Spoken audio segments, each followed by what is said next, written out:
Good afternoon, everyone. Hello and welcome. My name is.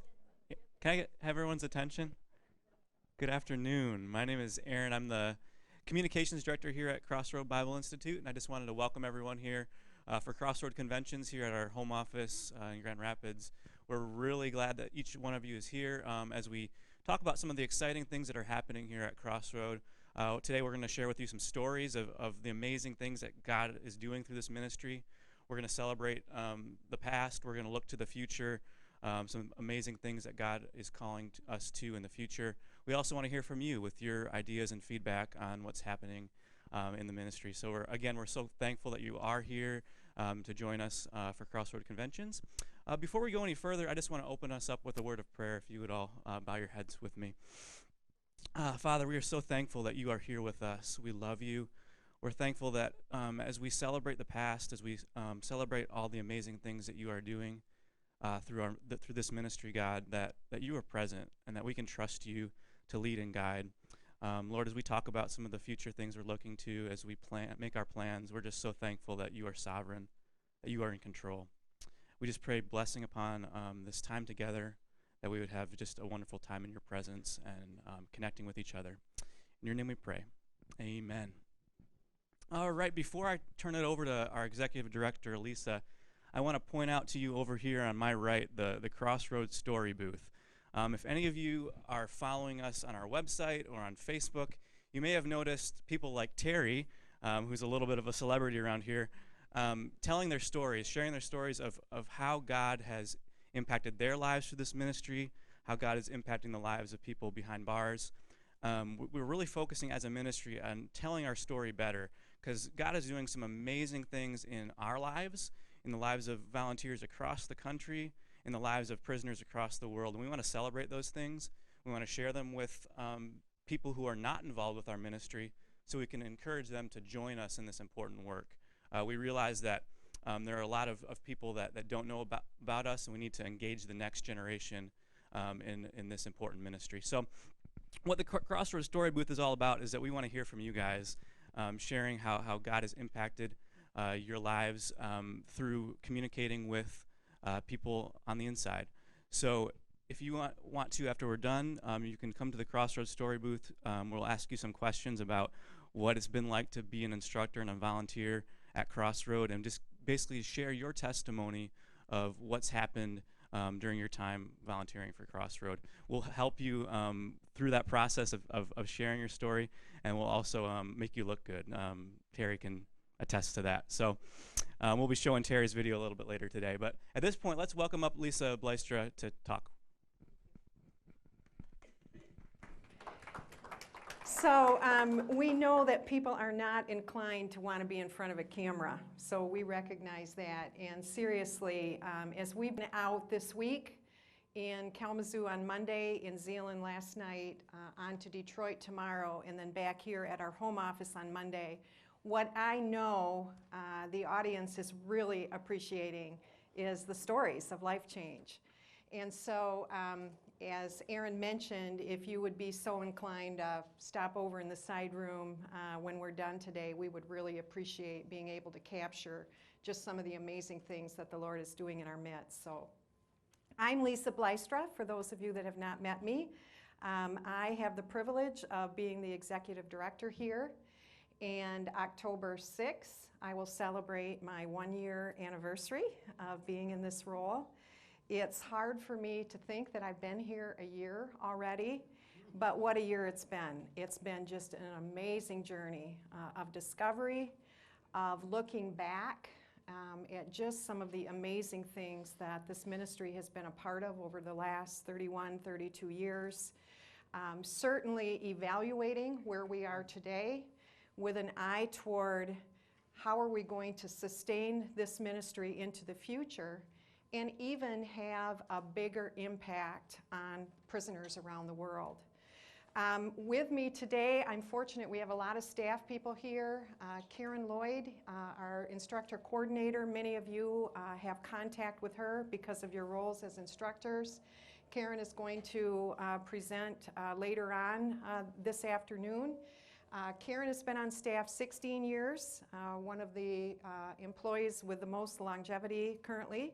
And Karen has just made a decision to resign from staff here.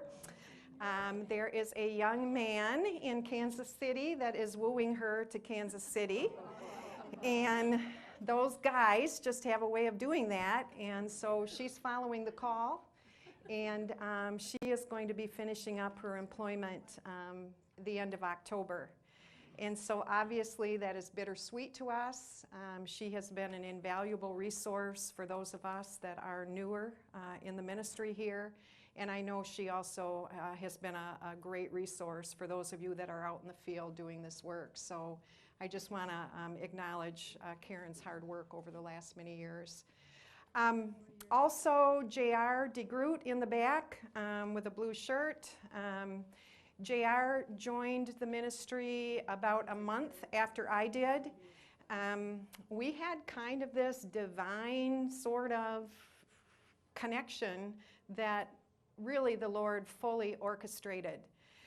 When I came on staff, I knew that I was going to need to add somebody to our team that had operational expertise, had a more extensive financial directive sort of background than my skills. I know that spreadsheets make me breathe really fast and not think straight. And a mutual friend of ours that JR met in Florida, who winters in Florida and lives in Holland, made me aware that JR was making a decision to move to Grand Rapids to be closer to his two daughters that had graduated from Calvin and were going to remain here. And she just said, I think this is somebody that would be a great complement to who you are. And I picked up the phone a few weeks later. He was literally working his last day at his job in Florida, and kind of said, I really don't know what I'm looking for, but we made a decision to meet at a coffee shop, and a week later, we just really felt that the Lord was bringing us together to complement each other's giftings so that we could link arms in leading this ministry forward. So, you know, he has continued to be the analytical mind around here that we have greatly appreciated. In addition, Aaron introduced himself today. He came on board in September of last year. And then Kyle, the person running the videos today, has been here how many years, Kyle? A little over 2 years. Amy, in the back here, has been here, I think, about 2 years as well. 2 years in December. And Amy has had a variety of roles, but is finding herself really enjoying editing a lot of our print material and is very good at it. So we're thankful that she's on the team. And then we have Isaac in the plaid shirt. Isaac did an internship in the graphic design department this summer, and we just really enjoyed having him around here. He has some very great artistic abilities that we were needing, and so we have just made the decision that he's going to join our team as well, permanently. So you will see, looking around the room, that we have a number of people that are bringing the average age of our leadership team down a ways, and we're thankful for that. So that's who we are. I'm going to begin today by just talking to you for a few minutes about my road toward prison ministry. I really believe that God is very strategic in how he leads us different places in our lives. And my professional career began in the healthcare industry. I graduated from nursing school. I assumed a position at the local hospital in Holland where I was working, really became focused in the emergency room, trauma area, and did that for a number of years and really enjoyed that career. But after a while, the Lord just really began revealing to me that I had a heart for marginalized people. And I found myself drawn to people who would come in with health issues that really at the core of what they were struggling with was social struggles. And the Lord really began working in my heart and giving me a vision that maybe I would not spend the rest of my professional career working in the healthcare industry. After a period of time passed, I had a coworker whose husband had made some bad choices, and he found himself headed to prison. And we would have the opportunity to take that journey with he and his wife and 2 young children.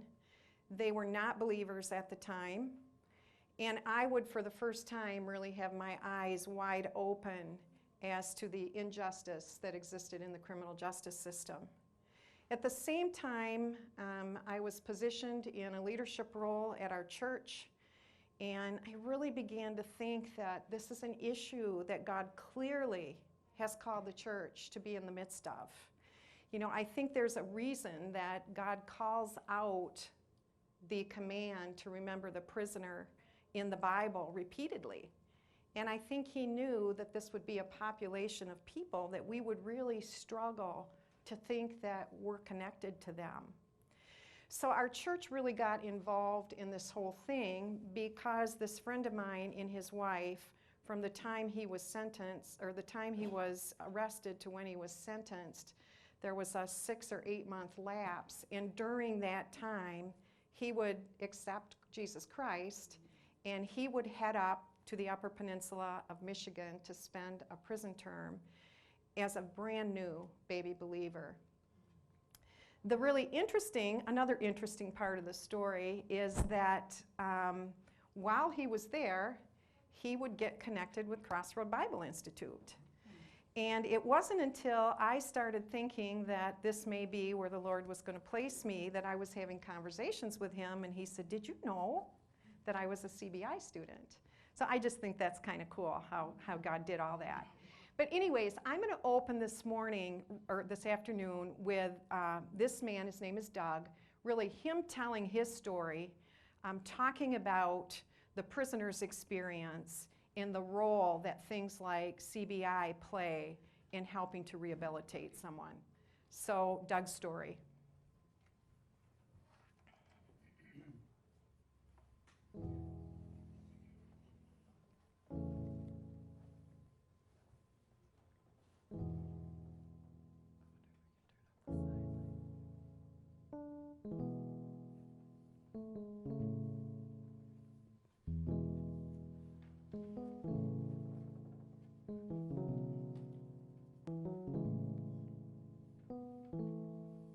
You know, when I was arrested, okay, obviously I was arrested for a reason. I was engaging in very selfish, poor behavior, making poor choices.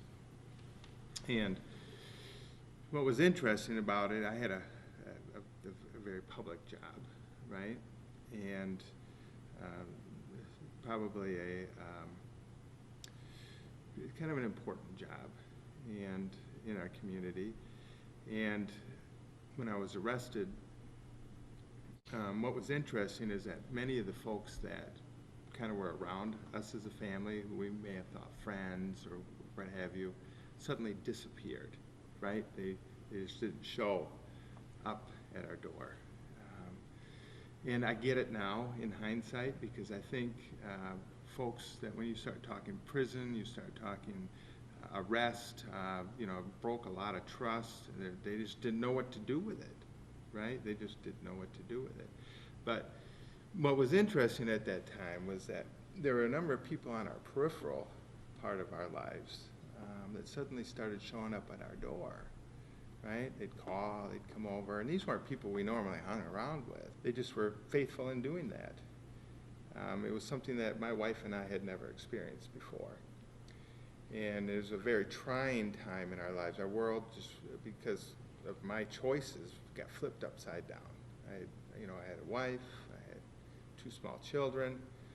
I had suddenly, my wife isn't working full time, so how are we going to handle this full?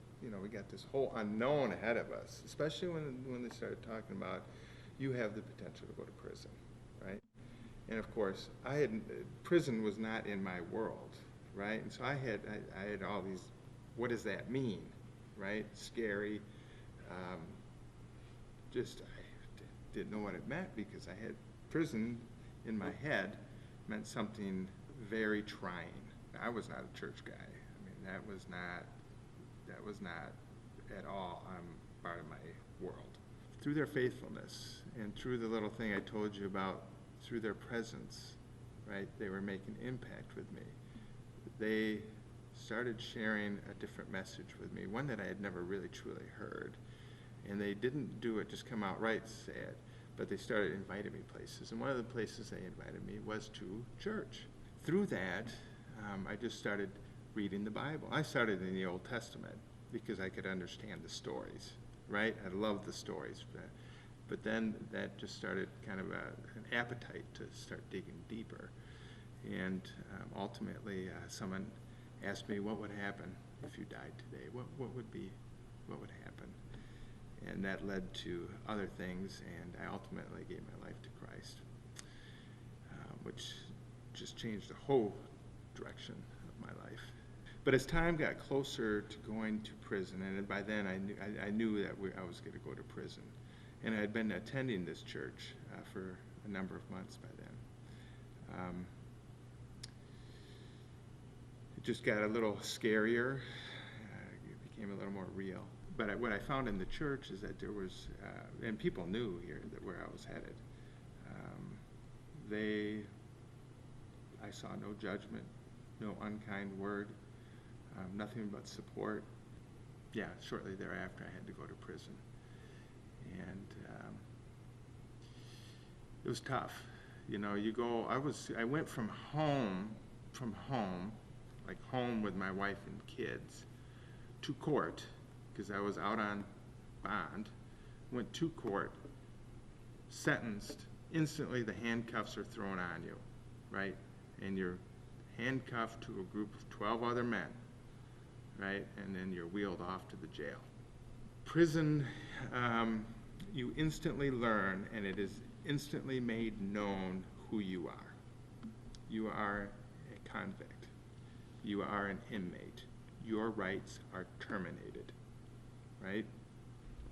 One thing about prison is that there is not a true rule book going into prison. There isn't a handout that says to you, this is how you're to behave, et cetera, et cetera.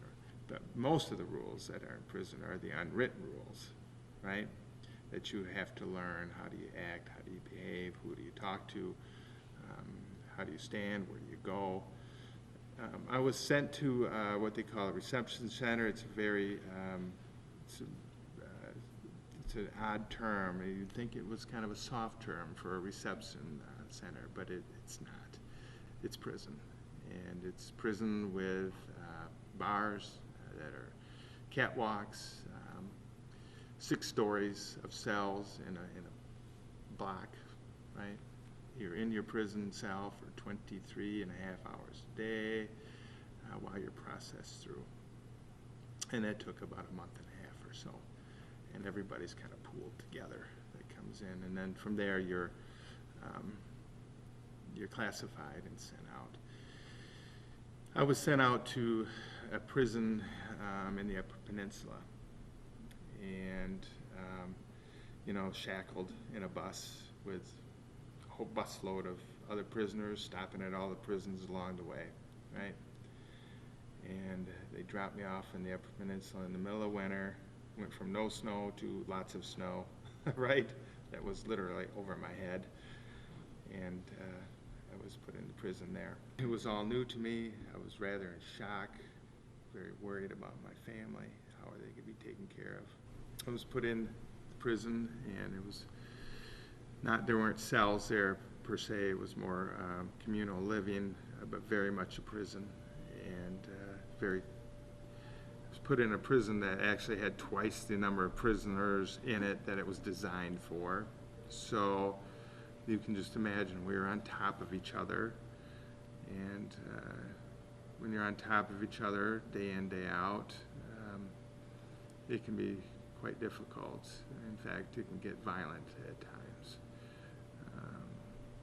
Some of the violence the guards never see, the officers never see. They steal from each other, hit each other over the head with a like a pool ball in a sock and whack somebody with it.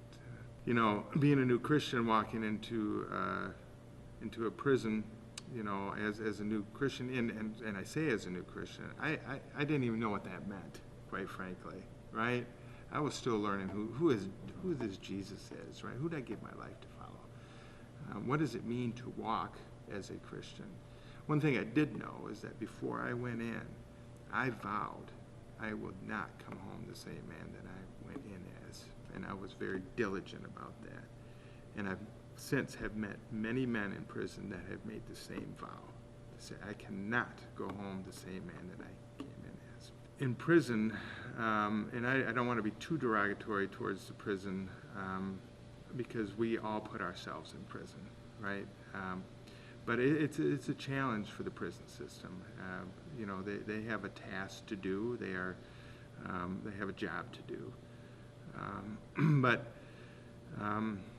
the challenge for us as a community, as a society, is what do we do with the prisoners once they go inside? There are limited programs, especially in the UP. I mean, there's just not a lot of volunteers that come in, and you know, and so when you hear the term warehousing prisoners,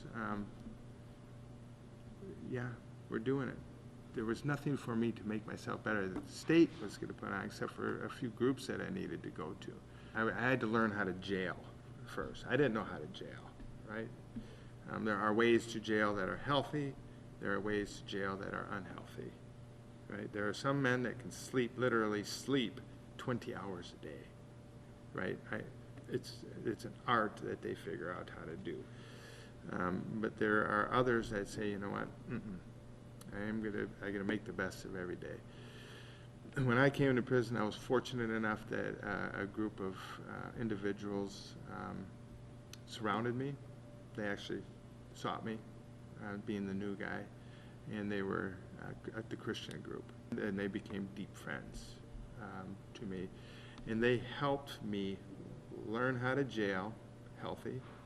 They helped me grow as a Christian because they were further ahead in me than I was. They also introduced me to prison church. There just hardly any volunteers, so we as prisoners had to make church what we wanted it to be, right? So we had opportunities to grow then, to do the Bible readings, to do the sermons, because we quite frankly had to, because there wasn't anybody coming in from the outside. Also did things like your program, Crossroads Bible Institute. I did the full 2 years, which was a great thing. I mean, that was a great constant in my life for those 2 years, because I was still learning the Bible at that point. I still am now, but I mean, I was really learning the Bible then. I didn't understand it well and some of the concepts behind it.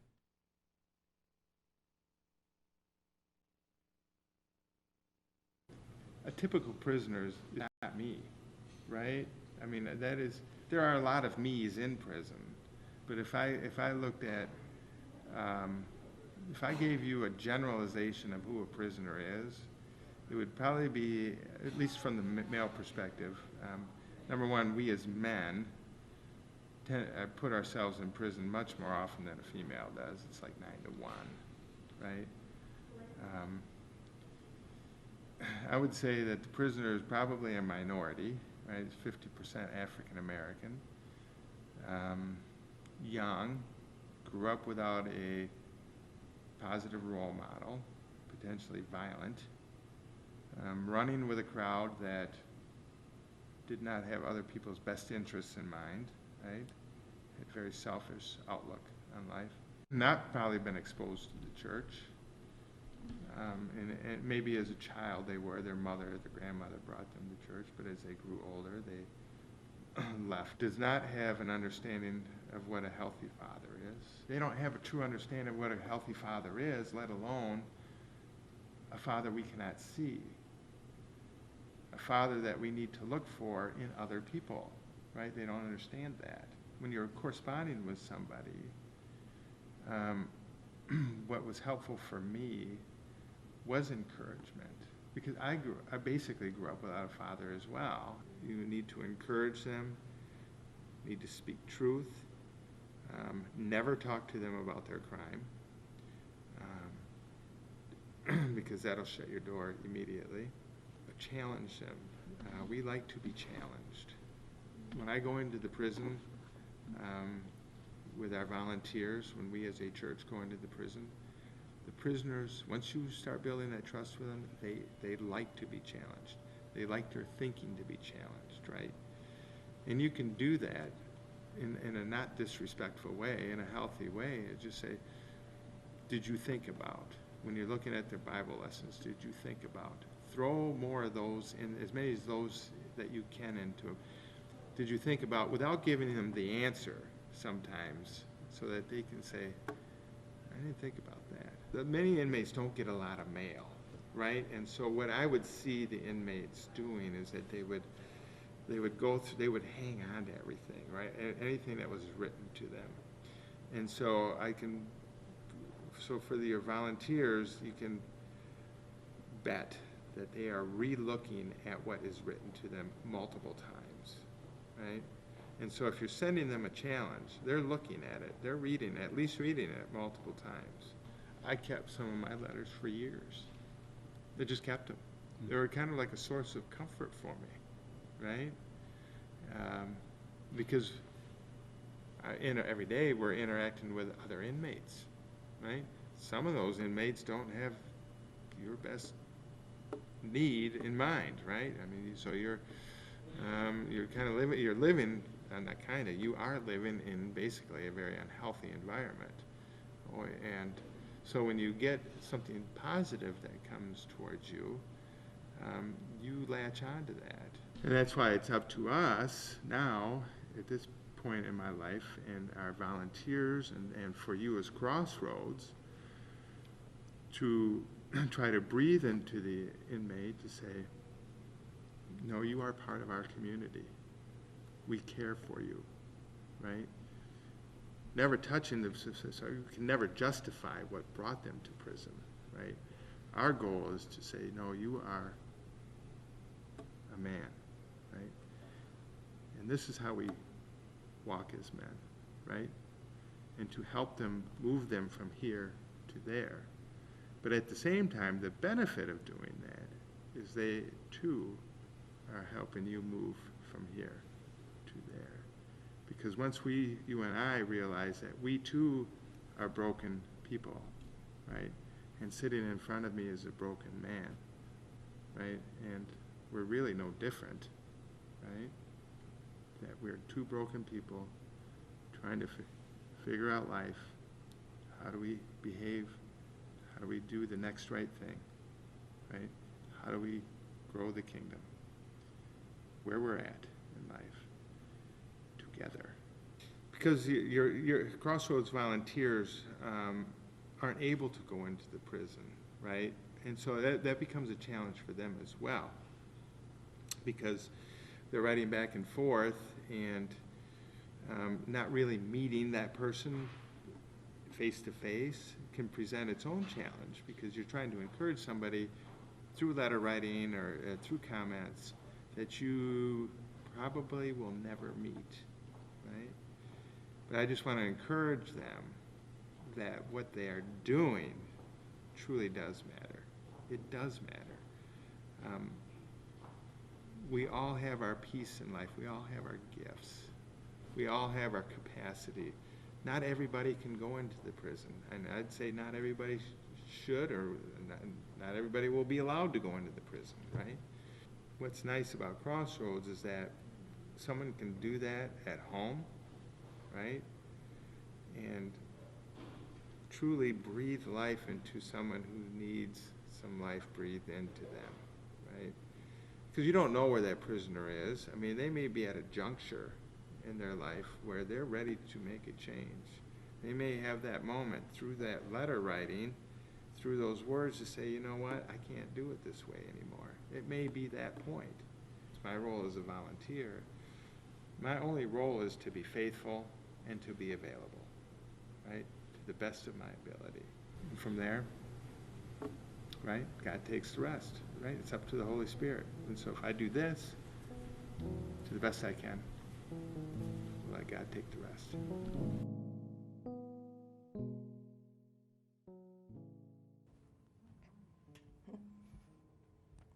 So this story that you just watched, Doug's story, represents the story of 2.3 million people that are incarcerated in the United States today. The number is 2.3 million. Of that 2.3 million, that represents 2.6 million children that are being left behind.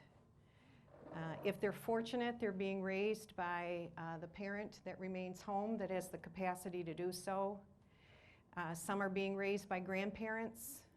Unfortunately, many end up in the foster care system, and we know that has its own challenges, right?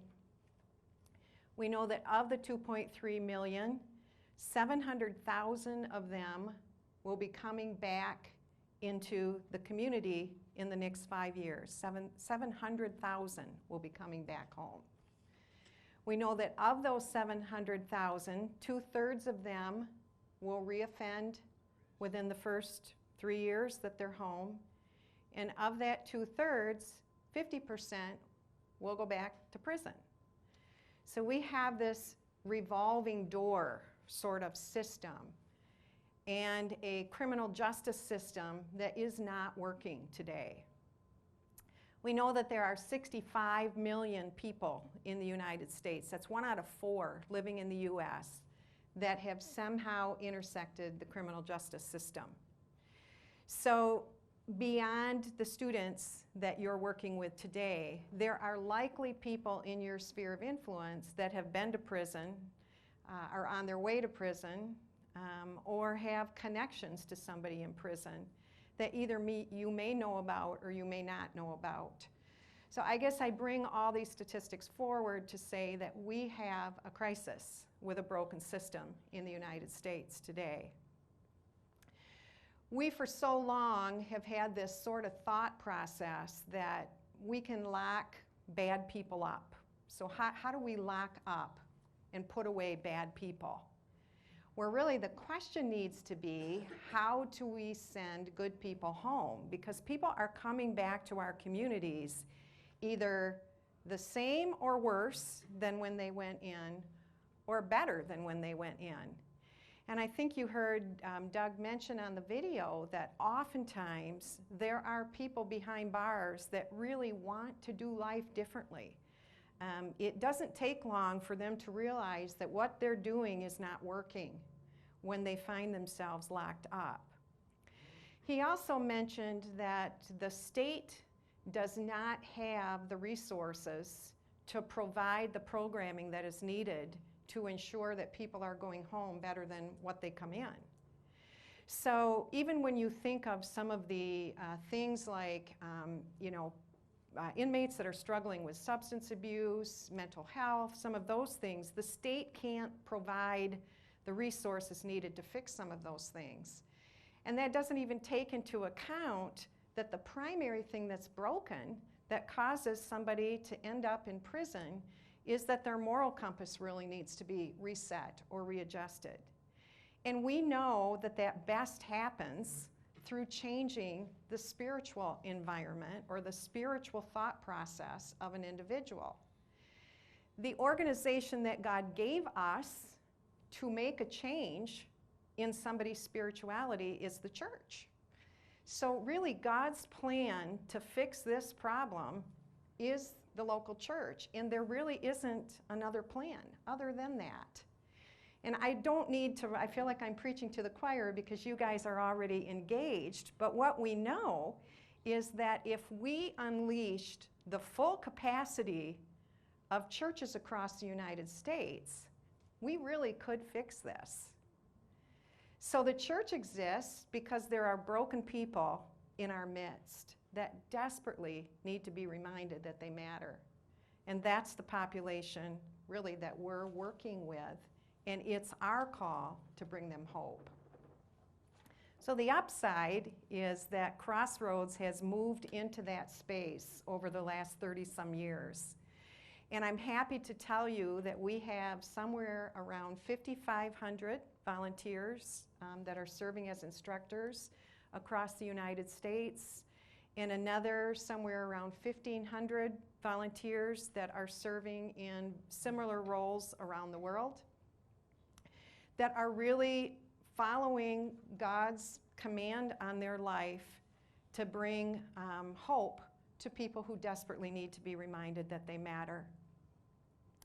Of those 5,500 volunteers, many of them have been doing it for a very long time. We had a lady in Kalamazoo, she's been at it 20 years. I know we have people in our midst that have been instructors for 30 years, but this woman said that in the 20 years that she's been writing students, that she has interacted with over 500 students. And I just think if you multiply that amongst the 5,500 volunteers that we have, I can't even begin to think of how many lives have been touched through this ministry. And you guys are the backbone of that. You're the ones that make ministry happen.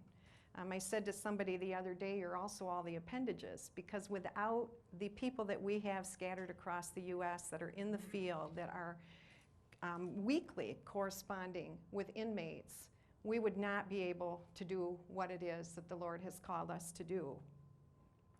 So what I would like us to think about is, what role is the Lord calling us to play in multiplying ourselves? If we think of this ministry growing over the next 30 years, we're going to continually need more volunteers to do some of the work that we're doing. So I'm going to show you a short story of a woman whose name is Shirley. Some of you may know her.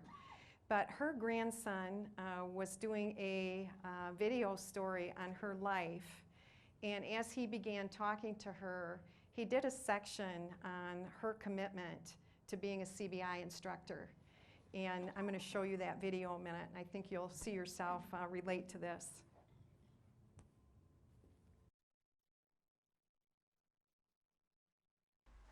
This is my grandmother.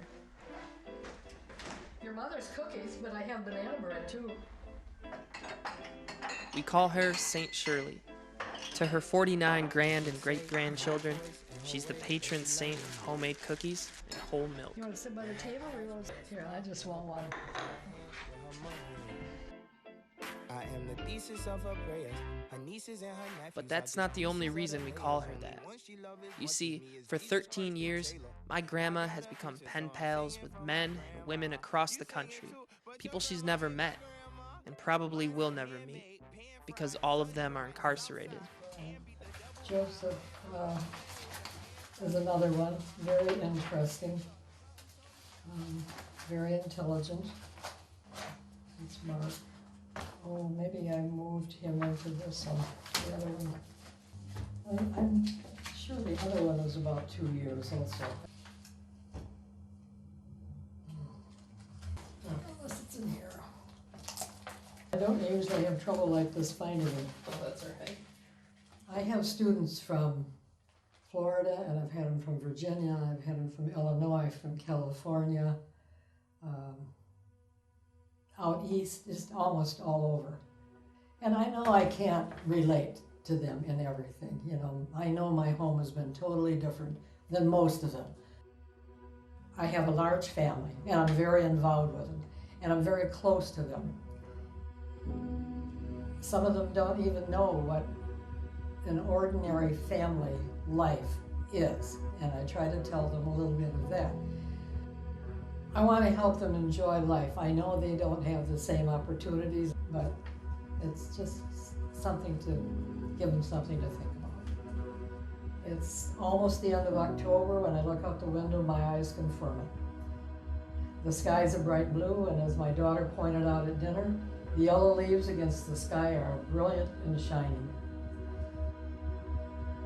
It's important to me because I want them to understand truly what the love of God is.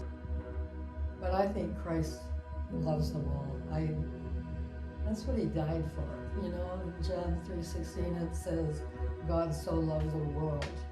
And when you're guided by the Holy Spirit, you can talk to anybody about it, and they listen. I am just amazed at that. I shared Christ with people on driveways and in buildings and in my living room. You're just gonna keep writing letters. Keep writing letters.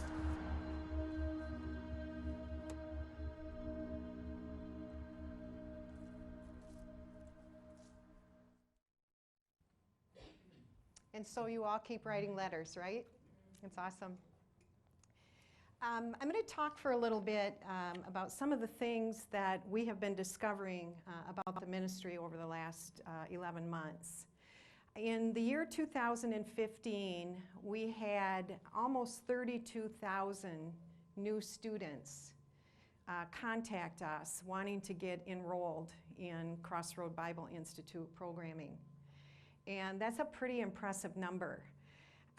As we drilled down, we realized that about 40% of those students are coming to us because current students are either telling them about how life-changing this is for them, or we may have an inmate that sees something different in a cellmate or somebody that they know, begins to investigate that and finds out that this person is in fact pursuing a relationship with Jesus through our materials. So there's about 40% coming that way. Another 40% are coming to us because we have organizations that we are partnering with that are out in prisons doing evangelistic events out in the prison yards. And when there is a call made out to the audience to follow Christ, an inmate may make a rededication of their life to Christ or make a first-time commitment to follow Christ. And when that happens, they are told to follow up with this organization, Crossroad Bible Institute, because they will provide ongoing discipleship mentoring for you. So we have about 80% of those people that are coming to us really without very little effort on our part, and that's awesome. Unfortunately, what we have also discovered is that many of these students are not sticking with us. So we have found that by about the second lesson of the first course, we've had almost a 50% drop-off rate. And by the sixth lesson, we've had almost another 50% drop-off rate. So we have about a 75% drop-off rate somewhere by lesson 6. And so that is not okay with us. And so we've really been drilling down on what part of this should we be figuring out how we might be able to fix. I think that there's a component of it where it is partly the population that we're dealing with. If you think about generalizing the prison population, I think we're dealing with a group of men and women that oftentimes are not very goal-oriented. They may not have ever been taught or seen it modeled what it means to pursue something that's out there a ways. You're dealing with a group of people that have not been successful educationally.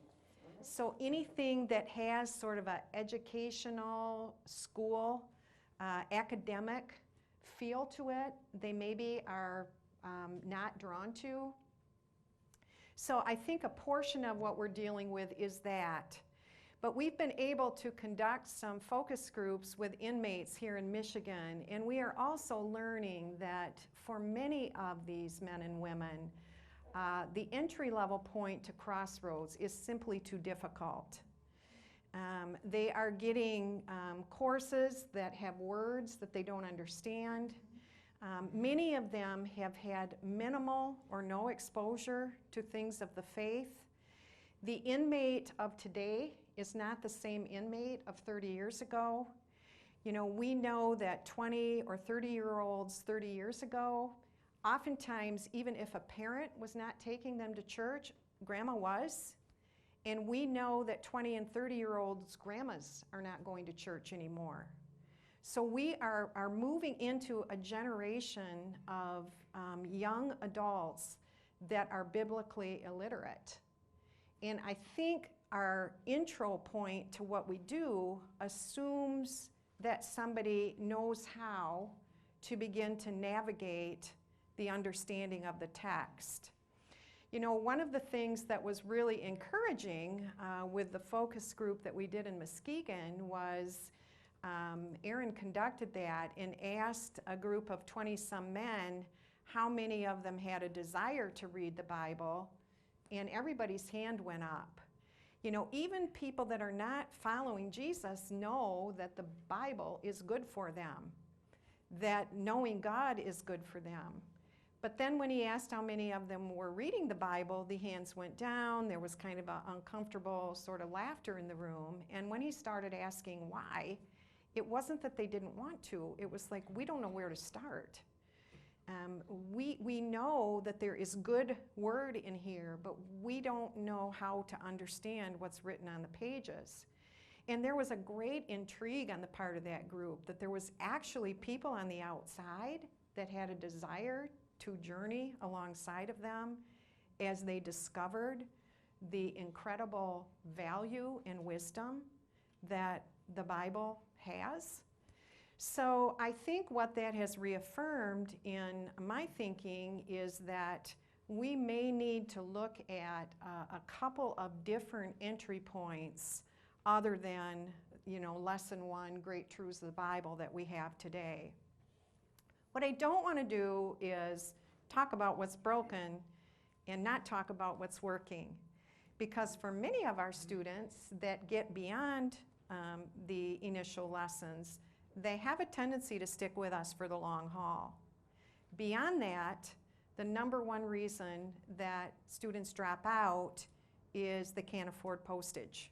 All right, we are getting lessons or letters regularly back from students that have been working with us for 2, 3, 4 years who pour their hearts out, just greatly appreciative of the value this has had in their life, but they simply cannot come up with the money needed to buy stamps.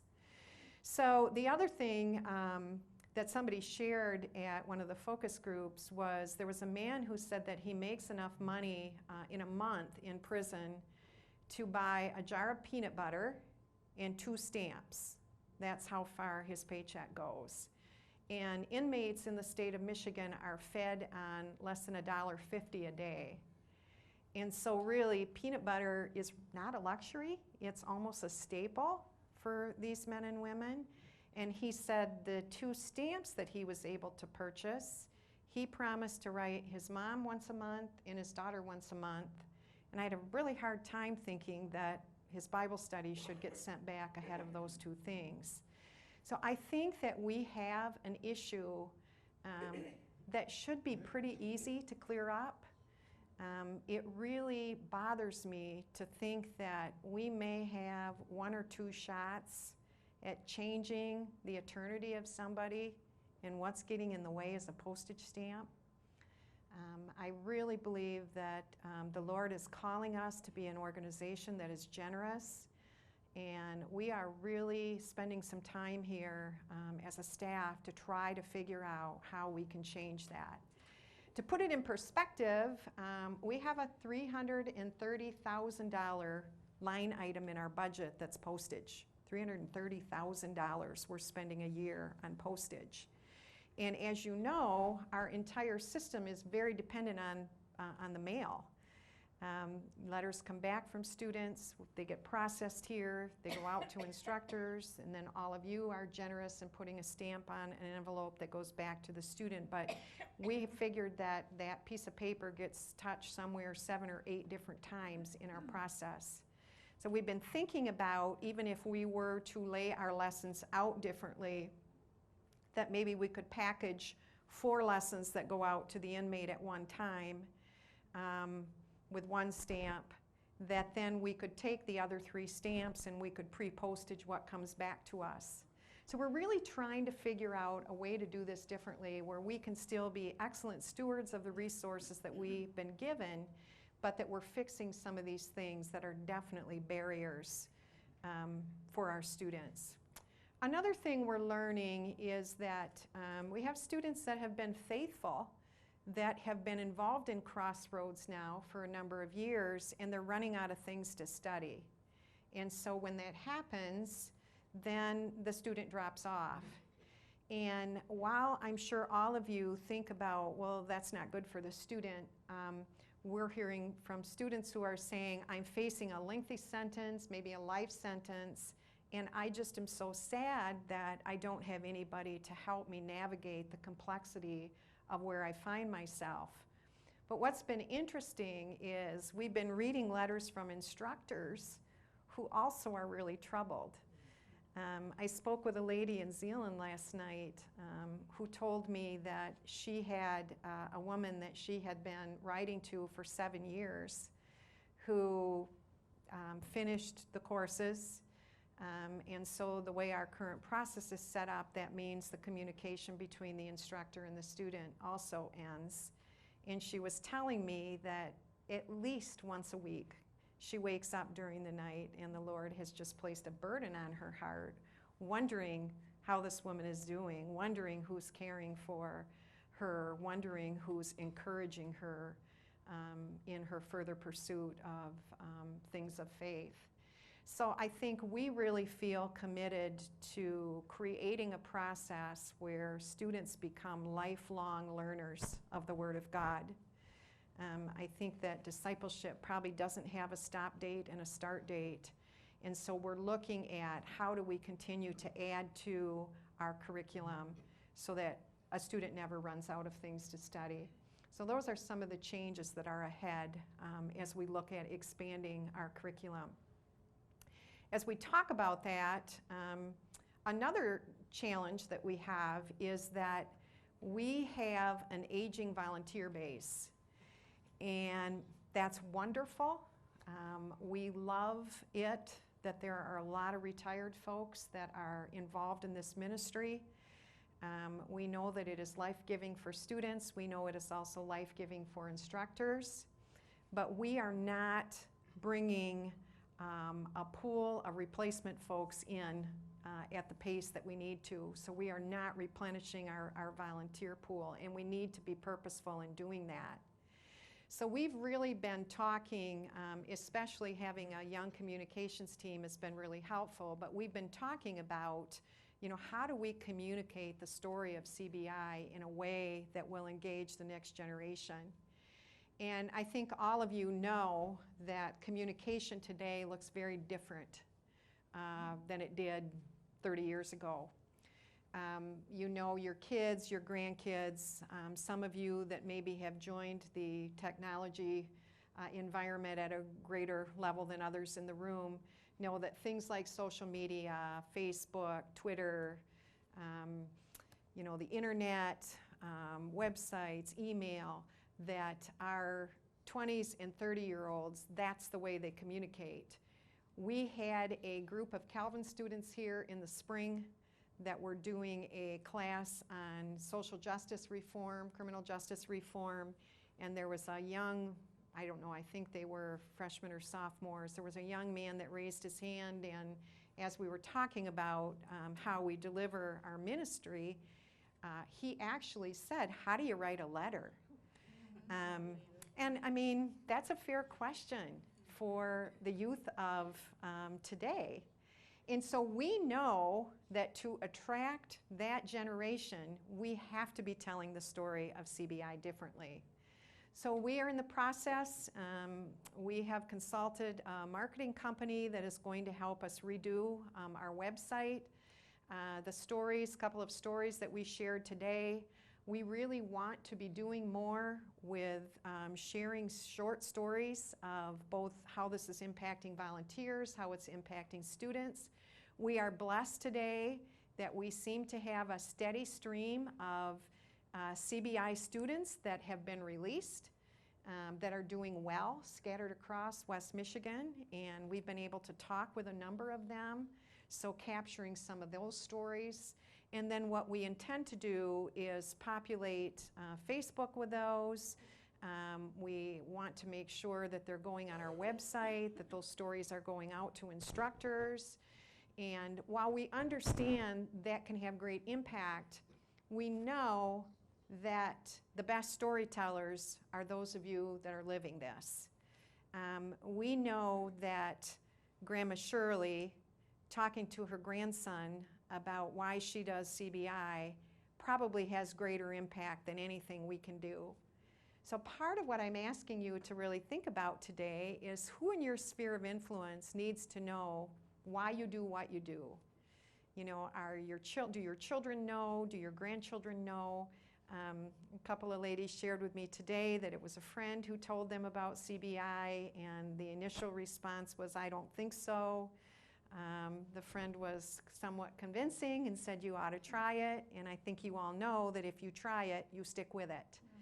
The biggest reason our volunteers go away are typically, I hate to be morbid, but usually it's because they die, or there's a health constraint that enters into somebody's life and they're not able to keep up with it anymore. In saying that, I met a elderly man in Iowa in May who was telling me that he couldn't write anymore, and so his daughter started transcribing his letters. And not only did she continue to write for him, she became a CBI instructor. I met another family in Chicago, 3 generations involved. Grandpa and Grandma, I would say in their early 70s, had a son and daughter-in-law somewhere in their probably later 40s that got involved as instructors. And then I also interviewed their 20-some-year-old son who became an instructor. He was drawn to the ministry because he saw Grandpa and Grandma doing it, and they talked about the value of bringing hope to somebody that was hopeless behind bars. Also talked about how they had gone to church their whole life, but really never fully understood that their faith was not just for them, and the growth that they had experienced when they started giving it away to somebody who desperately needed to be reminded of what Jesus Christ was all about. This young man said initially he didn't really enjoy being an instructor. It felt a lot like school to him. But what he was sharing with me is he realized how it had deepened his own spiritual disciplines, because he learned that he couldn't do the ministry without being on his knees, and he couldn't do the ministry without spending time in the Word. And he said, I realized I couldn't give away something that I didn't have myself. And a couple people last night mentioned something about how this had also deepened their spiritual disciplines. So I would just encourage you to look around you and think about who needs to hear about the great work that you're a part of. Last thing I want to mention is currently we have a couple of ways that volunteers can be involved. Some of you are doing both, but really today it's the instructor pathway that most of you are on.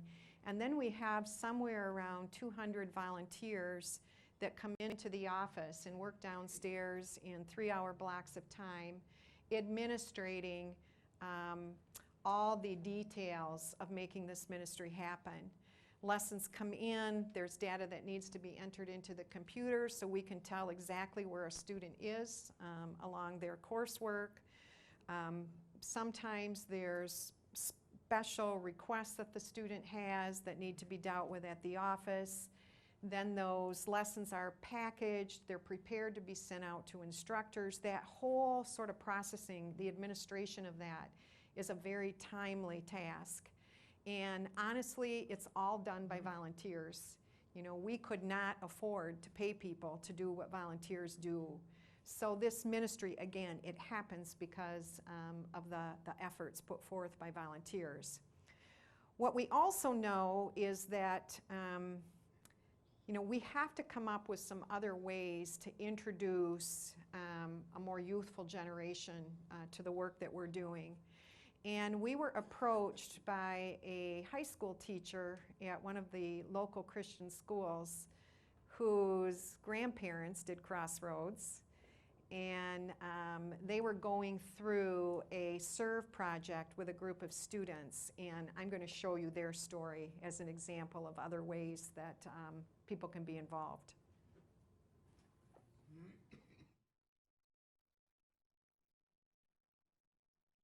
My name's Ben Tameling. I am a Bible teacher here at Calvin Christian High School. And I'm also the leader of a student life group, as we call them here. Each teacher, in fact, is in charge of a student life group, a small group of students from freshman year to senior year that meets together every Wednesday afternoon following our Wednesday chapel. And one of the things that we want to be more intentional about here as a school is serving and performing acts of service that connect us with the wider community around us. And so the opportunity presented itself for each student life group to brainstorm a potential service project, and then we were given time to actually carry that out as a school, group by group. And so when we were thinking about potential ways to serve, one student in my group had mentioned that his grandparents served with Crossroad Bible Institute as instructors. And so that right away got me thinking, I have grandparents as well that are involved in Crossroad Bible Institute, had heard a lot of great things about it and thought, what a wonderful way for our students to get involved in that kind of ministry too. And so we took a vote, and the students seemed excited about the opportunity to write letters to specifically these prisoners. And the kinds of letters that we were going to write, we thought about for a little bit and eventually came to the idea of birthday cards specifically. And I think it was real eye-opening for our students to realize that getting birthday cards and celebrating their birthdays is something that they often look forward to, but probably these prisoners do not have that opportunity. They don't get to experience that. And so for this month of May, what we are doing and carrying out is writing a couple of different birthday cards to a couple of different prisoners, hopefully providing them with some encouragement and let them know that we're thinking of them and praying for them on their birthday, even if they don't have many people that can say the same. And so we're hoping that students are able to, through this act of service, be excited about, in some small way, carrying out the words of Christ when he says, whoever visits those in prison is doing that act unto me. And we don't get to visit these prisoners, we won't be doing that, but hopefully just by wishing them a happy birthday, we're able to be some small part of the hands and feet of Christ.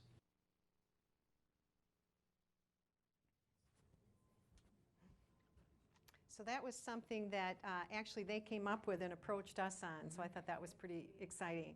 And we have some questions coming from Pella, Iowa right now, and there's a school out there that's interested in doing something different. So just a really great way to introduce a youthful population to this whole concept of what it looks like to care for the prisoner. One of the other things I want to make sure I mention is that we've also made some changes in how Bibles are being distributed to our students. We learned that another thing that sometimes can get in the way is that a student may not have the resources to purchase a Bible. Sometimes Bibles are lost, sometimes they get misplaced when a student is transferred, and it has been our practice in the past that we will only provide one Bible, and that there is a responsibility that the inmate has to contribute $2 toward the purchase of that. As we were talking about the challenge when we were doing a Crossroad event out in Iowa, we had a person who was in a position where he could contribute a fair amount, a large sum of money, so that we could not have to worry about inmates paying for Bibles. So I'm really pleased to be able to tell you that that should not be a problem going forward. What we're not going to do is put a bulletin out there that's flashing free Bibles. We know that some individuals are able to come up with the $2. We know that oftentimes it is a lack, or it is a sense of pride when an individual can participate in the purchase of something. So we are going to continue to tell inmates that if you can contribute resources, a couple of dollars, so that we can send you a Bible, that's fine, but if not, we don't ever want that to be a barrier. I also know that there were instructors that were participating in that by contributing some money toward their particular student purchasing a Bible. We would much rather have you donating what you're able to donate to the general ministry operations, and we will continue to use the funds that have been provided to us to purchase Bibles for your students. So you may see some changes communicated on that, and I just wanted you to be aware of that. Anytime we gather instructors, we know that Karen is in a position where oftentimes the same questions are being asked over and over again. And so I've asked her to just spend a few minutes talking about some of the frequently asked questions. Some of what she's going to be talking about involves the curriculum as it currently stands today. And I think what it's important for you all to know is we're in this season where, I guess the best analogy I have is it's like we're changing the tires on a moving car when we're talking about expanding our curriculum. We intend over the next 2 years to develop some new courses, to pilot those courses, to evaluate the courses, to make sure that we're having better retention rates than what we're currently having, to add postage, to do some of the things that I talked to you about that seem to be in the way of us retaining students. While we do that, we are also mindful that when we develop new courses or when we change content in courses, that we have to be changing all of our instructor keys. We have to be training instructors, that you guys have to be informed of any new lessons that are coming out, where they fit into the pathway of courses that are out there. So that's all stuff that we're aware of. So what we're going to be doing primarily in the next 12 months is we'll be pulling together some focus groups. I'm assuming working with a couple hundred students specifically. We probably will be putting a note out to the instructors if you're willing to be part of a pilot project. I think we're going to work with local instructors so that we make sure that we're getting feedback, that this is working for the student, but that it's also working for the instructors. So while that's all happening, it's going to be business as usual here. The same courses that we're currently using will continue. Once we trial the postage project, we may start thinking about including postage for our entry-level students for a season. But we're also mindful that as soon as we put postage on this person's lesson and not that person's lesson, that the chatter will start. So we got to make sure that we're prepared to manage that. So I'm going to have Karen come up. She's going to give you guys some details on maybe some of the things that you're wondering about. And then we're going to open it up to a short time of Q&A, and then we'll be wrapping up. Good afternoon. Thank you all for coming today. I think it's always a wonderful thing when we can gather together, because normally I just get a chance to talk to most of the instructors on the phone. And of course, as Lisa mentioned, I have been here for 16 years and I will only be here for about another month or so, but I can say that this has been one of the greatest privileges of my life, to be a part of Crossroad Bible Institute and to serve all of the instructors and the volunteers here. And many of you have had many conversations with me and become really dear friends, and I will miss you all. And I just want to encourage you to keep on in your ministry, and you truly are just the most wonderful group of people. I really think God brought together like the cream of the crop when he brought together the instructors or called you to be a part of this ministry. And I know a couple years ago I wrote a little article calling you all beautiful messengers, and the scripture says how beautiful are the feet of those who bring good news, and you're truly beautiful. You've been beautiful to me, beautiful to your students, beautiful to the Lord, and I just want to just say that I truly honor you and thank you for all that you do. I do want to just take a moment and see who's here. So I've been here for 16 years. Who's been an instructor for longer than that? Can you raise your hand? Okay. Who's been an instructor for more than 20 years? I know Doris and Terry. And how many years have you been now? 24 and 30, yeah. Doris was right here right when the ministry began. Well, thank you so much, all of you, for all of your service. And is there anyone that's only been an instructor for a year or less? Martin. Martin's our newest man. Thanks, Martin. Well, as Lisa mentioned, I am going to take a moment and go over just some of our recent changes and our procedures, and most of this is for instructors, and if you're not an instructor, hopefully you'll still enjoy some of the information. About a year ago, we had sent out an NIV Bible update. So what we have been doing with all of our curriculum, we've had to update it from using the 1984 version of the NIV Bible to using the 2011 version of the NIV Bible, and that's been quite an undertaking. We're having to redo all of the lessons to update the NIV Bible and all of the answer keys. So about a year ago, we had sent out the Tier 1 answer key updates to all the Tier 1 instructors, and basically what that is a comparison list of the words that changed from the 1984 NIV version to the 2011 NIV version of the Bible. So if for any reason you didn't get that comparison list, those are on the back table today, so take some of those home. It will be helpful because even as we are trying to use the 2011 version, there's still going to be for many, many years students that will use the 1984. So you want to be able to compare those words, and there are just a few changes. I know some people have asked why we're changing to the 2011, but basically the publisher of the 1984 version will no longer allow you to publish anything new with the 1984 version. So they're basically forcing you to use the 2011. So that's why we are changing all our materials, and we are about ready to send out the Tier 2 answer key updates for all the instructors. So just be looking for those coming to you really soon in the mail. Okay. Also, as Lisa mentioned, we want to be a ministry of generosity, and I have a lot of people that call asking if they can, donate, or they notice that a student needs an NIV Bible. So if you notice that your student is not using the NIV Bible, or and if they mention that they want one, or if you just notice that they need one, just give us a quick call or an email, and we'll make sure that each student has an NIV Bible. And of course, just like Lisa mentioned, if you'd like to donate toward helping us to continue in the ministry or donate toward that, we'll definitely gladly accept those, but it's not necessary. We just want to know that they need one, and we'll send one out to them. Also, I think it might be the first time in history, but the U.S. Post Office actually lowered its postage rates this year, and I have a lot of questions. How much does it cost to mail a lesson back?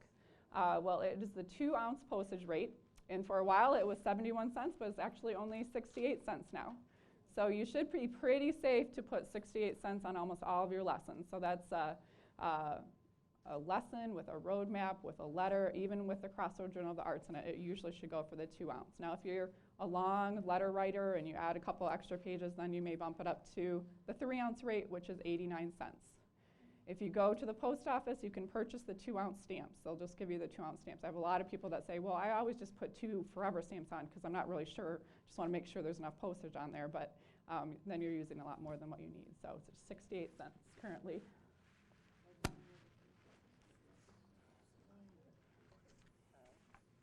Also, I want to encourage everyone to use the extra resources from Our Daily Bread Ministries. Our Daily Bread Ministries was formerly RBC Ministries, or Radio Bible Class, but in the last year they changed the name of the ministry. And they have wonderful counseling booklets that you can send to your students for free of charge. All that you need to do is call or email or go to their website to order the booklets for your student. You can send, 1, 2, sometimes I encourage an instructor to send up to 5 booklets to a student that really may be struggling on a certain topic. So they have topical booklets like on certain things like anger or depression or divorce, and they also have just biblical encouraging booklets like I don't know, just anything on theology, like who is God or who is Jesus, and all of those booklets. So if you don't send those booklets, we encourage you to do that. Also, they have the Our Daily Bread devotional, which is a quarterly devotional. So and you can call and ask to have your student put on that mailing list, which is really nice because that's a continual gift to your student that they'll continue to get the devotional booklets. And if you don't know what the Our Daily Bread is, it's just like a Today booklet, if you're familiar with a Today. And if you don't have the list of booklets and the information for Our Daily Bread, those are also on the back table today. And as Lisa mentioned, we are working on our curriculum and developing our curriculum. About a year and a half ago, we launched some new Tier 2 courses, and we kind of call them our reentry or our life skills courses. And so those added 3 more courses to Tier 2. And I've had so many questions from Tier 2 instructors wondering, do we still have the traditional courses that we had? And what's the order that the students do the lessons? So what we've done is each time a student applies for Tier 2, We look at their out date and their situation. If they're getting out within 3 years, then we want to start them on the reentry courses. So we put them into All Work is God's Work. Then they go to It All Belongs to God and All in God's Family. At the end of those 3 courses, we will consult with the instructor to ask if you recommend them for Tier 3 for the college level. If they're capable of the college level, they can jump into the college level. And if they're not, or if the instructor feels it would be better for them to stay in Tier 2, then they can go back and do the traditional Tier 2, which is 10 men you should know. And now we have added 10 women you should know for all of the students. In the past, only our female students did 10 women, and our male students did 10 men. But because of the request of a lot of instructors, we have offered both those courses to all students now. So if your student starts out in 10 men, they'll go to 10 women you should know, and then It All Belongs to God. It All Belongs to God is a revision of In God We Trust. So if you've been an instructor for a long time, and at Tier 2, you're familiar with In God We Trust, we did revise that course. You'll notice that most of it is the same. We've lengthened it, and it's now called It All Belongs to God. If you have students that are in God We Trust currently, we'll let them finish the course, but we are working on phasing out of that course. Also on the back table, we have a list of all of the Tier 2 courses. We have a Tier 2 syllabus that you can pick up if you want to see all the Tier 2 courses. Also, because we did lengthen Tier 2, that gave us an immediate need for more Tier 2 instructors, because now the Tier 2 students are staying in Tier 2 for a couple more years. So you've seen our notices that we are looking for more Tier 2 and Tier 3 instructors, and that is one reason why. So if you are a Tier 2 instructor and you had time for another student, we would really greatly appreciate your, if you could request another student or two. Also, if you have always been a Tier 1 instructor and you've never tried Tier 2, I would encourage you to try Tier 2.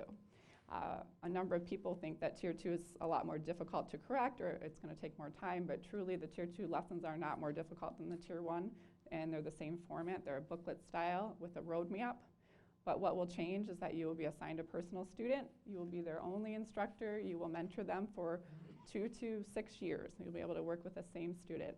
And also you can continue with Tier 1. A lot of instructors like to do Tier 1 lessons on the weeks that they do not have a Tier 2. And so by taking on a Tier 2 student, if you do that, you're not increasing your workload at all.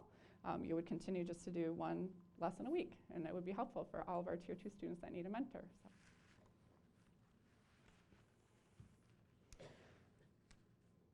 Also, I still have a lot of people that say that they struggle to write a full-page letter, or they're not really sure what they can include in the letter to the students. And I just really want to encourage you to share your story, to really share your life with your students. To truly disciple someone, you really need to give them your life, open up your whole life to them.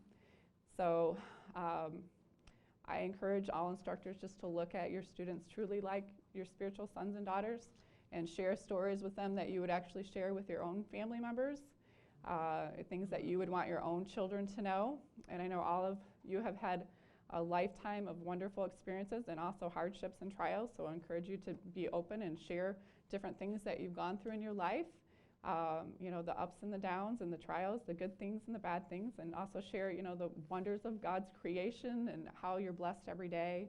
Share your favorite scripture verses. There's just so many things that you can talk about. So, also, just remember that we always do require a full-page letter. So make sure your letter's always at least 1 page, but you can write as many pages as you like. So if you want to write your student 3 or 4 pages, go ahead. They'll really enjoy that. I do recommend not going over 6 pages, though, because there's actually quite a few prison facilities that do not allow more than 6 loose papers. So keep them to 6 pages or less. Also, when you are sharing your stories, just be careful not to give out too many details. So we don't want you to ever give your last names or the last names of family members or friends. Just keep out the names of locations.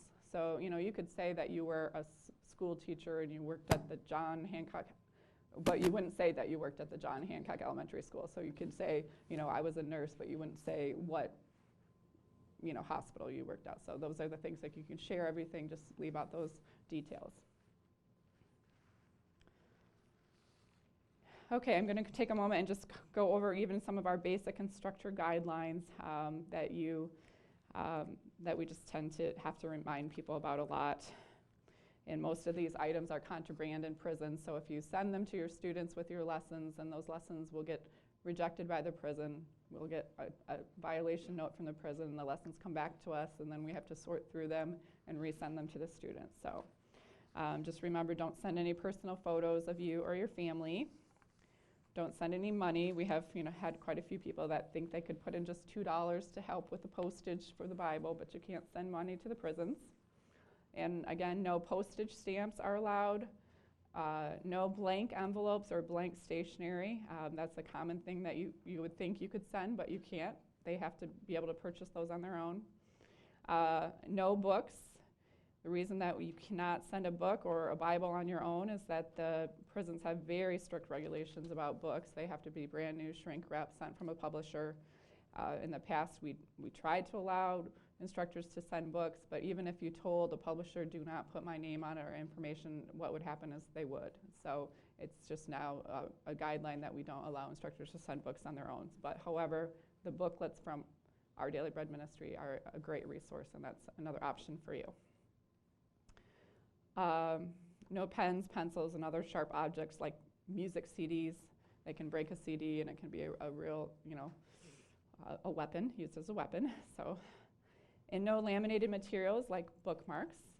However, I think bookmarks are a really nice gift that you can send to your students. Just make sure that they are just a card stock, basic bookmark with no lamination, no ribbons either. Ribbons are not allowed, or no string attached to those. So. And also the little pass-along cards that you see, they have cute little scriptures or cute little verses or just words of encouragement. Those are really nice little tiny little gifts that you can send, but it will make their day and they'll be able to hang it up, or put it on the wall next to their bed. Also no whiteout. Again, whiteout can have drugs, substances hidden in it, so those are not allowed. And I think I skipped no stickers, labels, or tape, and those also are not allowed because of drugs, substances that can be hidden in them. So if you think you can put a cute little smiley face sticker on an envelope, you can't. It's not allowed, unfortunately. Also, do not send any of the newsletters to your students. So the Crossroad Network news should not go to the student. There's just information in there that's not really appropriate for our students. But we always want you to send the Crossroad Journal of the Arts. I still have a lot of questions about why do I get this Crossroad Journal of the Arts in my lesson. If you get a Crossroad Journal of the Arts in your lesson, that is for the student. We keep track of each time that we send one of those to the students, and each student only gets one copy of each edition, so it's really important that when you receive one with a lesson that you send it on to the students so that they don't miss out on all of that encouragement from the artwork and the poems of the other students. Also, always remember to write one encouraging word on every page of your lesson, or at least every spread of your lesson. Everybody needs a lot of encouragement, but people in prison need even more. I mean, they are surrounded with such negative environments, as Doug was even mentioning, and they just need so much encouragement. So when you've written so much that you think it's really overdone, that's the perfect amount, actually. So, also, if you have not tried the online scoring system, we really want to encourage you to do that. If you are an internet user, you can simply go to our website, click on to report a score, and click on first time user. And there's just a few questions I'll ask there, but you'll also need to come up with your own username and password. And when you come up with your username and password, be sure to write that in your instructor manual. If you have the training handbook, there's actually a spot on page 11 to write that. It's a typical thing that instructors will forget.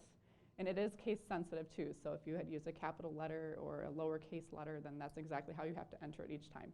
But we have a lot of people that seem to forget their username and password, and that does take staff time for us to reset, because you can't reset it on your own. So if you haven't tried it, I encourage you to do it. It's such an easy and simple way to report your score, and it will go right into the computer system, and it doesn't take any staff or volunteer time for you to enter those scores. So it's a great resource. You can also check your student addresses through the website.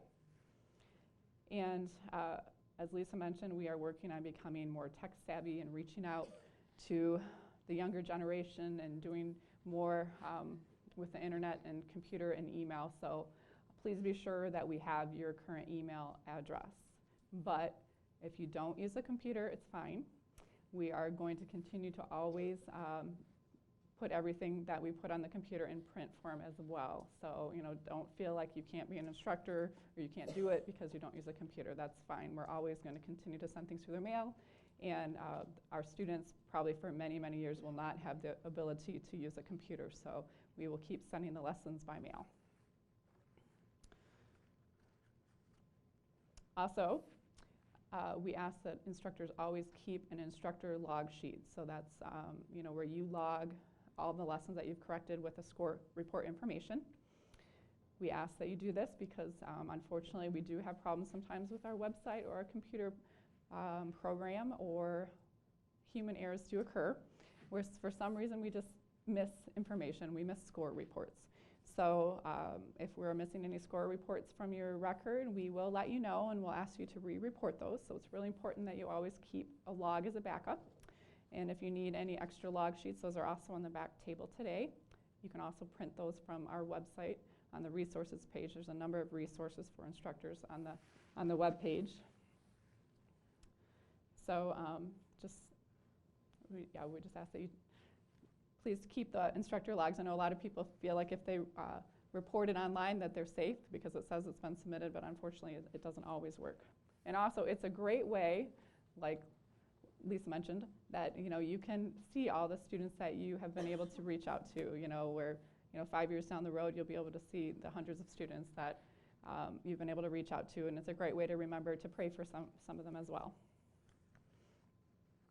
Last but not least, again, we really are asking all of you to be ambassadors for CBI and to help spread the word. And we ask that you talk to your friends and your family members, to your church groups, to your small groups about CBI. And we will provide everything that you need to do that. So we have lots of materials and we're working on developing even more materials to assist you in sharing CBI. So if you want to be an ambassador for us, you can even write that down on the sign-up sheet and we'll be sure to get you more information about that. Also, another way that you can encourage people to get involved with Crossroad Bible Institute is through our Christmas Send-a-Card program. Each year, it's our heart's desire that every CBI student would receive at least one Christmas card. So we insert a Christmas card in each lesson during the Christmas season. And this is something that anyone can participate in. We've had a lot of church groups participate in, and this is something you can encourage your grandchildren to do. And actually, it's such a wonderful thing for kids to do. I've read testimonies from our students that are just so blessed because they got a little colored picture from little Johnny. So it's a great way to introduce some of your family members or church members to CBI without, they don't have to be an instructor, but they can participate in that. All of you have instructions in your packet today, and there's extra flyers on the back table if you'd like to take some to share with your church or friends or family members today. And just be sure that you follow the directions so that all the cards can be sent to those in prison. And also, we ask that those cards are submitted by November 15th. Well, I hope this has been helpful information for all of you, and we will have a question and answer time after our last video. Okay. Actually, before. Oh, before. We're going to do question and answer now? Yeah. Okay. Yes. My question is this. Every lesson that I receive, to correct, I get a spread the word pamphlet with it. And I send them every time, and I make reference to it in my letter to the prisoner. How effective are those sheets? How effective are those spread the word sheets? Do we get many returned to start new students? Sure. I think the 40% that I mentioned earlier on of our new students that are coming in by referral, many of them are coming in because of the spread the word cards. So we believe that that's a very effective tool. About 40% of our new students are coming in because another student's referring them. Oh. Yeah. What else? Other questions? We'll repeat the question because we're recording this session. So. Or she has a microphone there too. Amy does. Okay. Oh, okay. Yeah, go ahead. Go ahead. Martin. What are the rules in terms of sending a personal Christmas card or a birthday card, can I impose that in the lesson that I send in? Yes, we encourage you, especially as a Tier 2 instructor or a Tier 3 instructor, when you have a personal student, to remember their birthday. It's a really important thing to do, to send them a birthday card. If you don't have a lesson, you can actually mail a birthday card directly to your student. Just always use the Crossroad Bible Institute return address on any envelope that you send. Never include, of course, your own personal information or personal address. Also, don't abbreviate CBI, write out the full name. Crossroad Bible Institute, there's some prisons that don't allow abbreviated return addresses to come. Recently also, we have seen a lot of prisons that have all of a sudden been rejecting colored envelopes. So I recommend if you can send a birthday card or Christmas card in a white envelope, that will help to assure that it makes it to the student. Also, you can insert it in a lesson, and you'll see, yeah, you can insert and send a card inside of a lesson too. I think that is really a great suggestion too. We've been talking a bit about the power of mail, how mail gets delivered on the inside. Doug didn't really go into that, but mail call is a big deal in the prison every day. And inmates will tell us that it's the time that really separates, you know, the haves from the have-nots. And you leave mail call either feeling like you matter or you don't matter. And so I think sometimes it's hard for us to grasp the value that this has when an inmate just gets a piece of mail. I remember when Doug was incarcerated, there was a group of seniors from our church that faithfully wrote him every week. And he would talk about how those letters were circulated through his cell block. And for many of those inmates, that was their only connection to the outside world. Less than 12% of prisoners get visitors. So we are dealing with a population of people that they're starving to be reminded that they matter. And so for me, it's almost unimaginable that mail could have that much value, but at the end of the day, it does. And then to not only be recognized that somebody that I don't even know cares about me, and they cared about me on a day that at one point had special meaning, like my birthday. So, you know, I would say go for it. And, you know, this idea of students sending birthday cards, I think it's powerful. I really do. So I would say yes, keep doing it. Yes. Oh, go ahead. You have one more? Well, I was wondering about the envelope itself. Do I just write the name on it? If it's in the packet. What are the rules? Yeah, if you insert a card inside of your lesson, you do need to write on the envelope at least the first name of your student. Because again, like I mentioned earlier, blank envelopes are not allowed. They're contraband. So if you were to stick a card inside a blank envelope and send it, then that would get rejected. So always write at least your student's name or happy birthday, Jack on the outside, something that needs to be written on the outside of the envelope. Mm-hmm. So then you could put like a Christmas card in a Tier 1 student's Mm-hmm. lesson. Yeah, be sure if you are inserting your own card that you follow all the guidelines on the Christmas card. Because they are very specific. You can't have foil-lined cards, you can't have glitter, any glue, any pop-up parts, any actual like foil on the cards. So cards that have like silver or gold edging on them, those are usually not accepted. So just be sure that you follow those guidelines. As long as it's a plain basic card, it should make it. Lisa? Yes. Just a comment. I know you're going to this technology thing and all of that. Right. But I'm on the telephone. Ah. And I have instructors saying, oh, now he was so cynical. Mm. And I said, oh, what was he cynical about? Mm-hmm. So then I had to talk with her, and I said, I don't think that you want to put that in your letter. Yeah. That you're cynical. And right. we have to encourage. Yeah. And I get that quite a few times.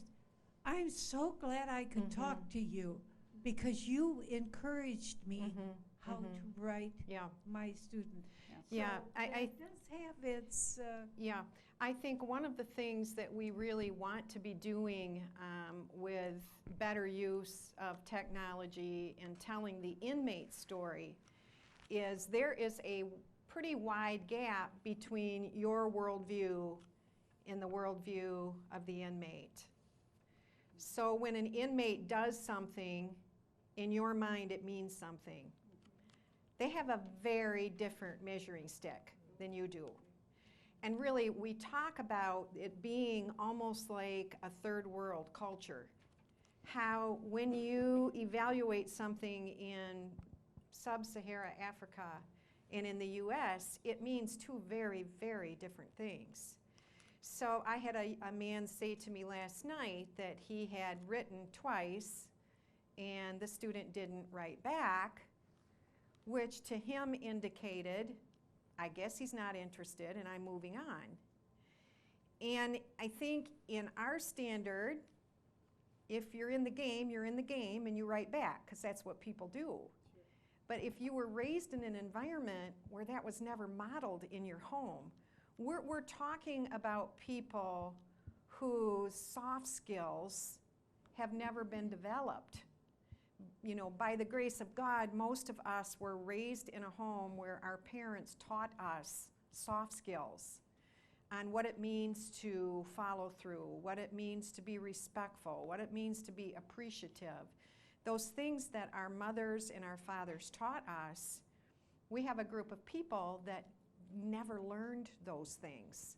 So therefore, when somebody doesn't write back, it doesn't equal, well, I'm not interested. It just equals I didn't write back. And so I guess all I can say is if we look at the model that we've been given in Christ, right? He never left us behind. We never had to prove that we were worthy of what he did for us. And I think a lot of times what gets in the way when we interact with people that we think are not like us is there's a contingency that they have to act a certain way in order for us to stay in the game. And that's a hard thing to really grapple with. But I think what you're saying is so true. That may not equal that the person is sarcastic, that the person is not interested. It just may equal that that's the way they learned how to navigate life. So good point. And what we hope to do is as we show, you know, more and tell more stories about the worldview or the life experience of the inmate, we can begin to enter into and evaluate their responses a little bit more holistically than we're doing today. Yes, question?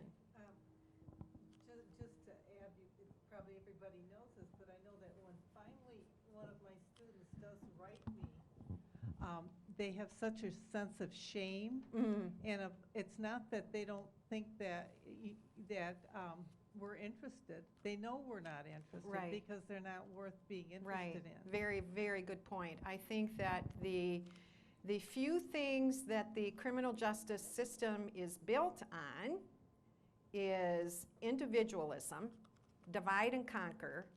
They do all they can to disconnect people from people because they think if everybody's in this for themselves that it causes a culture where people are not against each other. So things like solitary confinement, everything that is in opposition to the community need that God put inside of each of us is what the prison system builds on. And then on top of that, it's guilt and shame. There are not very many stops along the continuum of somebody getting in trouble to arrest to sentencing throughout the prison stay where shame and guilt doesn't play a big role in reminding you that you're worthless, right? So the only thing that changes that is that according to God's measuring stick, we are dealing with men and women that were created in his image who have as much value as we do. So one more question and then we're going to wrap up because it's quarter after 3. Go ahead. When I get a Tier 2 student, I'm always curious, how many lessons in Tier 1 has he already done? And to me, that's encouraging to share with that. So how many lessons are there in Tier 1? 26. Yeah, they've already completed 26, which should have taken them about 2 years. One more. I have two questions. Of course you may. You got to ask the people behind you if you may ask too. My first question is, how many students do we minister in the United States? How many do we minister to? So, JR, help me out. It's somewhat of a moving target because, well, I'm going to say it as simply as I can. We have a database that we keep all that information in. It's very old and it's tired. It was created in 2002 and it's had a lot of data entered into it throughout the many years. We also have a point in time where a student gets purged out of that because they're no longer with us. And so it matters a little bit what month we measure that. But I think consistently, active students, we can say somewhere around 30, is it 3,000? Somewhere along that, 32, 33,000 a year. And that's in the US. We're in 16 different countries now. We have, oh my goodness, I'm not sure I can think of the number, but somewhere, I want to say around 4,000 students internationally, but don't quote me on that. Our international ministries, for the most part, are dependent on the mail, like ours is here. However, for countries that don't have a postal system, we do have people that are hand delivering, going into the prisons, that's doing our lessons more in a small group setting. Obviously, the prison environment is many, many, many times darker in other parts of the world. We have volunteers that are dealing with prisoners who don't get fed, they don't have beds, they don't have lights, health is completely ignored, and the conditions are dire, and we have volunteers that are walking miles that don't have cars to get there, that, have, we've got it, it's just incredibly dire when we're talking about prison in other countries. And I think, again, a burden that we would have is that as we really work on becoming an organization that's generous, that these amazing people that are overcoming barriers like you can't even imagine in other parts of the world, that we would be able to fuel their flame of passion, and we would see the gospel go forth across this world. At the beginning of your talk today, you stated a number of very interesting statistics. Are those statistics published anywhere, or can they be published anywhere? Yeah, they are. Organizations like Prison Fellowship, some of the larger organizations update those numbers. Obviously, state by state, Michigan Department of Corrections, you can pull up some of those numbers. The one that probably changes the most is the whole recidivism number, the reoffense rate. And in general, the number that's being used is 2/3 of those going home reoffend. You will see all kinds of organizations that say, our participants have a less than 6% recidivism rate. What we know today is we are part of changing the future for inmates, but we are part of something so much bigger than what we're doing. Optimally, an inmate would not only be studying one-on-one with you all, they would be involved in a church on the inside. They would be involved in community Bible study on the inside. Just like we're involved in one-on-one relationships, we're involved in small groups, we go to church, we would be encouraging them to participate in other opportunities where they could grow spiritually. And at the end of the day, we would say all of that has caused them to be successful when they come home. What you'll see is organizations say, well, we do such a good job that less than 6% of our people reoffend. And at the end of the day, it takes more than one organization to help somebody be successful on their return home. So that's the one number that's a bit of a moving target. But certainly the 2.3 is the most common number used for incarceration rates, the number coming home, somewhere between 600 and 700, the 2.6 to 2.7 million children is the stat. The Prison Fellowship has just started a campaign called the Second Chance Project, and their entire focus is how do we give people a second chance? It's banning the box when men and women are trying to get jobs. They check the box that I'm a felon, and their resume goes out the door, working on things like that, and some of the criminal justice reform issues as well. So, yeah, I mean, those are hard numbers. And there's a whole bunch of them. You can read things about the U.S. compared to other places in the world, and we are sorely behind other countries in who we incarcerate, how we incarcerate, what we incarcerate for, how we prepare people to come home. We're not doing well compared to other countries. I think we have something like 5% of the world's population, and we have 25% of the world's prisoners. So it's messed up. But we're here to say that can be changed, one person at a time, because of what you're doing. Okay, we're going to close with a video, and it's Terry in the front row, so you're amongst a celebrity today. We kind of talked Terry into spending a minute in the story booth one of the days that she was here, and I can't think of a better way to communicate what I think probably tells each of your stories than the words that Terry used. So we're going to send you off with this, and I would just like to say thank you so much for coming out, for spending a couple of hours of your day here. We really intend to do the best job we can to communicate to you as things go forward. We will use electronic systems where we can. The beauty is that we will always be tethered to paper until the Department of Corrections decides to do it another way. I did learn last week that in the state of Ohio, inmates are actually wearing tablets around their neck, so like iPads, and they are beginning to communicate that way, but I don't think we're going to see that happen across the United States in the near future. So if you do have a desire to use email and you don't know how, Kyle, just wave your hand back there. He's a very kind person. And I can speak from my own experience. He's very patient. If you ask the same question over and over, he'll tell you the answer over and over. And he would be more than willing to help you figure out how to get an email address set up, or you can't figure out how to navigate the website. He's somebody that can help you do that, okay? So we're going to close with this video.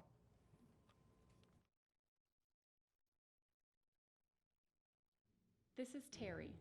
For 24 years, Terry has been writing letters to men and women in prison. And though they are scattered across the country and have very different backgrounds, Terry connects with each of them. I have 16 of them, and they are my dearest friends. Terry is a volunteer instructor for Crossroad Bible Institute. She reviews inmates' Bible lessons and writes them handwritten letters of encouragement.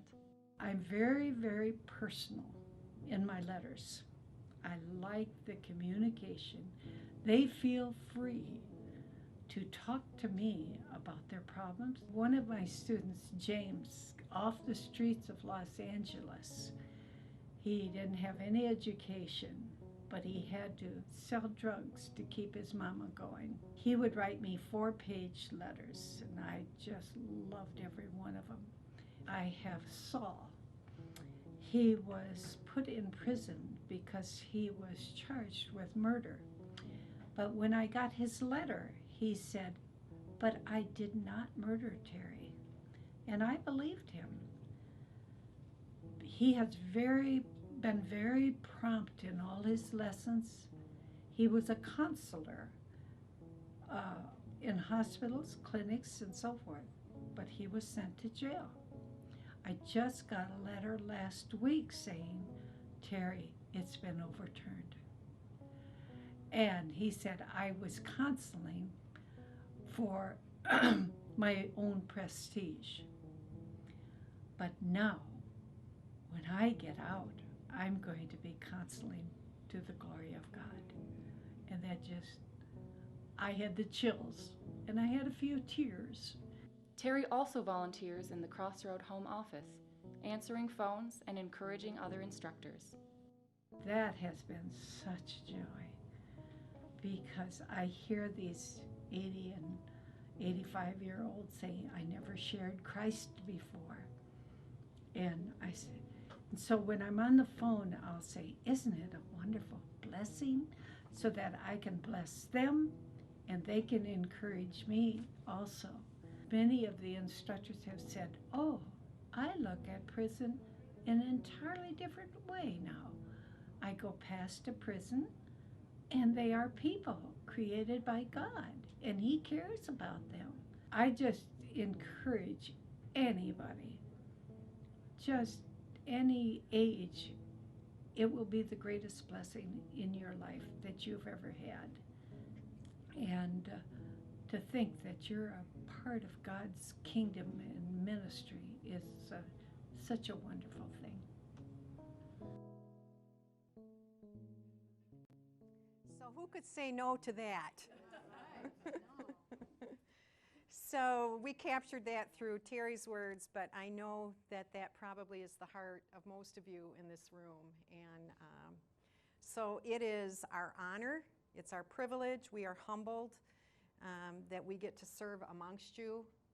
And I would just ask again that you remain faithful, that you tell your stories where you can, and that as a result of that, we would see God's kingdom expand here on earth as it is in heaven. That's really my prayer today.